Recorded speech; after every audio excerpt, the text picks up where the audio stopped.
Hello, I'm Sue Mnemonic and welcome to another episode of The Tea Drinker. Today we are looking at new English teas, which I got from my usual stand by TK Maxx Homes Department. It's $5.99 for 6 packets and there's 10 tea bags per packet.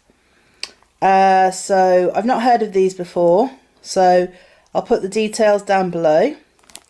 So we've got the English breakfast tea, which is a blend of fragrant freshness and strength with fullness of flavour, created the ideal breakfast tea. That's basically just tea. So it's got a picture of Tower Bridge there. And we have English afternoon tea, lovely rolling hills and the countryside. Let's have a look at what's in that. Again, just tea. A blend of flavour and briskness create a refreshing afternoon tea. Nice green, beautiful green packaging there. Then we have 1869 tea. Got a picture of the Cutty Sark on it.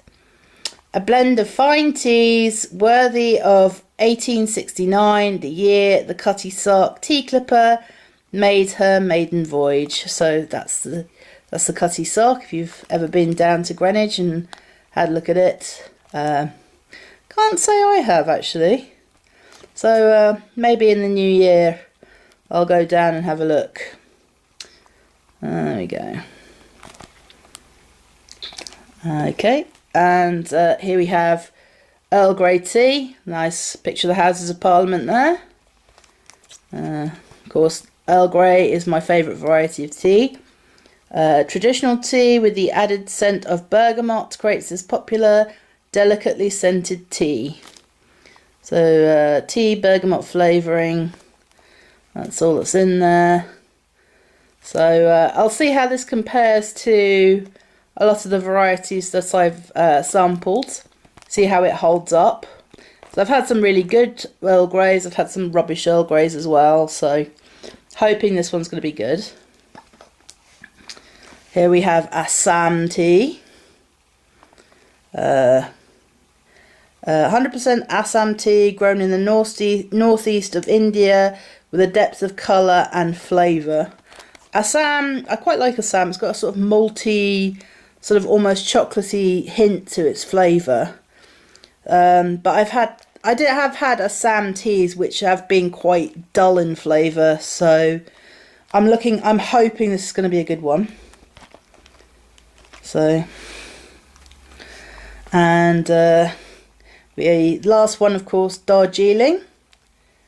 So 100% pure Darjeeling tea, grown within sight of the Himalayas, creates a fine, delicate and refreshing tea.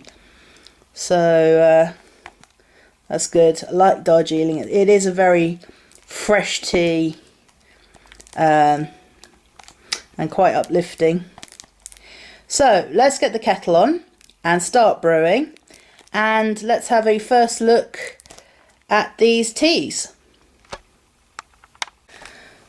Okay, so we've given each of the teas about 5 minutes to steep, let out the colour and let out the flavours.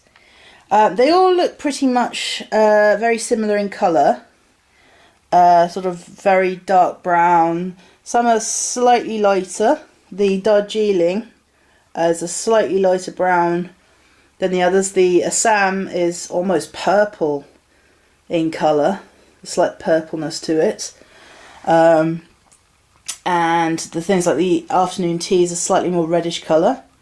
They are all a sort of black tea base, I suppose. Let's hope there's a sort of difference in taste, even if it's subtle. So I'm not just having 6 extremely very similar cups of tea. So, okay, now we've had our first look, let's go on to the taste test. Okay, so we're going to start with the English breakfast tea, which is in this nice red box here. It's got a nice sunrise on it over Tower Bridge.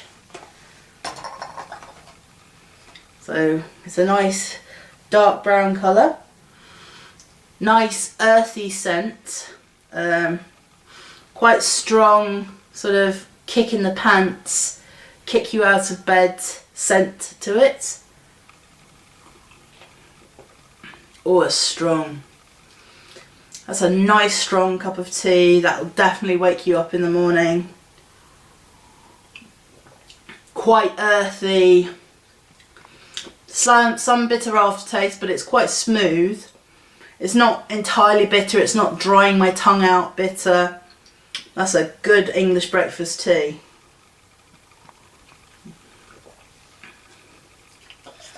Okay, so in this green container we have English afternoon tea, lovely countryside, rolling hills, really green, it sort of looks very fresh. Slightly lighter scent, not quite so earthy, bit more fresh. Similar in colour though, quite dark.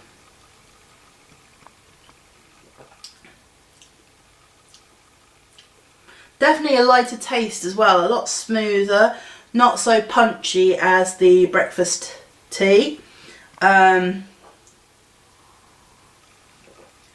Again, not so much of a bitter aftertaste. So it's quite smooth, not quite so angry. Not angry, well, you know, punchy, kick you out of bed. This is a sort of a nice walk in the countryside. Stop for a moment, catch your breath type of tea. Sort of, it's very fresh. It's very sort of, there's a sort of countryness to it. It's grassy and it's pleasant. It's sort of a summer tea rather than a winter tea. So okay, this is the 1869 blend in its nice little purple box with the cutty sark on the front. Well, it could be any tea clipper actually. I'm not entirely 100% sure that is the cutty sark. It could just be any tea clipper, I suppose, but anyway. So again, quite a dark brown, slightly purpley reddish colour. Sort of nominal tea aroma. Can't really sense sort of different blends. There's something different about it than the other two. It's not sort of straightforward tea. There's a subtlety to it, so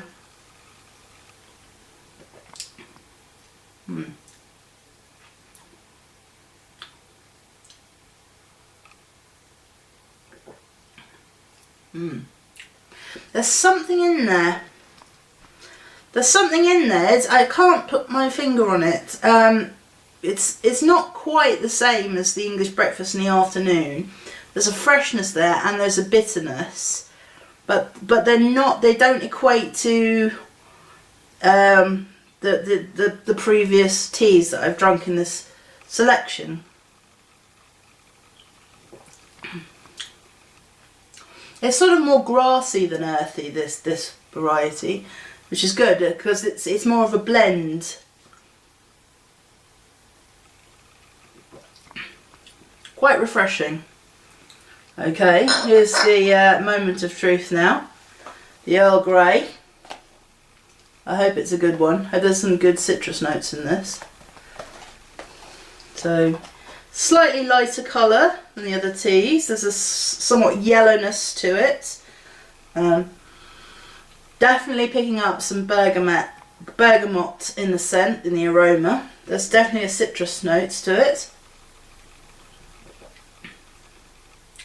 Definite citrus taste. definite citrus notes in this. I can definitely taste it, which is a good indication of an Earl Grey. Because I've had some Earl Greys in the past that have just been black tea. There's been no hints of citrus whatsoever. And that's been quite disappointing. So it's nice. There's a definite citrusness of the bergamot. The tea is it's not bitter. It's quite smooth.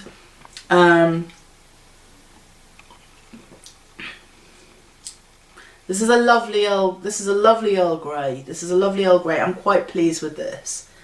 So yes, very, very good. So now we have the Assam Tea in its sort of black box, and I don't know if it's a sunrise or a sunset. It might be a sunset, and you've got the elephants walking past as well. Now Assam's it's a lot darker than the other teas. It's very, very dark in colour. And there's a sort of maltiness, there's a chocolateness in the aroma. It's very, very deep, strong tea smell. Oh yes, there's a malty chocolatiness there. It's dark, bitter chocolate rather than sort of milk, creamy chocolate. And it's a wonderful, rich aroma. It's a sort of tea you drink with very sweet dessert, I think, because the flavours complement it. That is a very good Assam tea.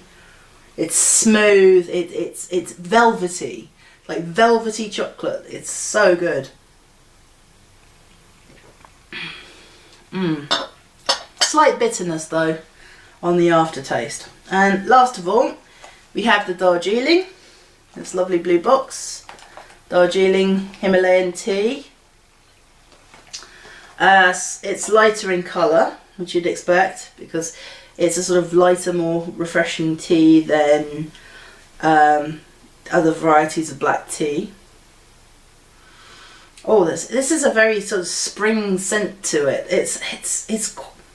There's almost a floral quality to it. You can almost sort of smell the mountain air in it. It's very fresh, very sort of almost fruity, as it were.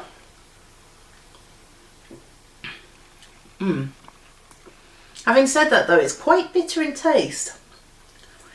Yes. Oh, yes. It is a rather bitter aftertaste on that. Kind of lets it down a little bit. Very, very strong. Ooh. It makes you very, very strong bitter, which is kind of belied by the sort of floral scent that it has, and slightly disappointed by that it's so bitter. But nevertheless, if you're looking for a nice strong cup of tea, the Darjeeling is probably for you. Very good set of teas, varieties, from a company I hadn't heard of. So that's New English Teas. I'll put the details down below, because they've got their own website. So or you can just have a look in TK Maxx. My favourite by far, I think, has to be the Assam, because it was such a lovely chocolatey, velvety taste. The Earl Grey wasn't bad either. So, okay, that was New English Teas, but that's just my opinion. Go out and try it yourself. Okay, so that's all there is for this video. I've been Sue Mnemonic, you've been watching The Tea Drinker. I hope to see you again in the next video.